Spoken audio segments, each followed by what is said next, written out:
সবাই দাবি করছি আপনি আমাদের জেলার উন্নয়নে ভীষণভাবে ব্যস্ত ছিলেন বা থাকতেন। আইএস হিসাবে আপনাকে পাওয়াটা বড় কথা নয়, আমাদের কাছে বিরাট গর্বের ছিল। আপনি আইএস অফিসার ছিলেন, তাছাড়া আপনাকে সমস্ত একদম রুট লেভেলে নেমে কাজ করার যে জায়গাটা দেখেছি, আপনি আমাদের পাথেও করলেন যে আপনাকে পথপ্রদর্শক হিসেবে পাওয়া দরকার ছিল। তবু মনে করি যে আপনাদের নিয়মে, আপনাদের আইনে, প্রশাসনের নিয়মে যেতে হয়, তবু যেতে দিতে ইচ্ছে নেই। হ্যাঁ, রানিয়ে দিয়ে যাও আবার যাওয়ার বেলায়, সে কথা বলি। সেই সঙ্গে আবার বলি, তুমি রবে নীরবে হৃদয়ের মগ্ন, সেই কথা বলে আমাদের মধ্যে সবাই আছেন।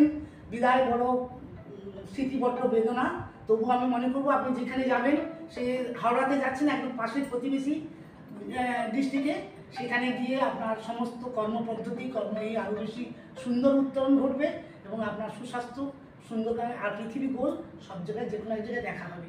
আবার হবে তো দেখা, এই দেখা শেষ দেখা নয়। আমাদের মধ্যে সভাধিপতি সাহেব আছেন, উনি বলবেন, এবং আমার সব কমাধ্যক্ষরা আছেন। পুষ্পস্তবক দিয়ে আপাতত উনি প্রথমেই সম্বর্ধনা জ্ঞাপন করছেন।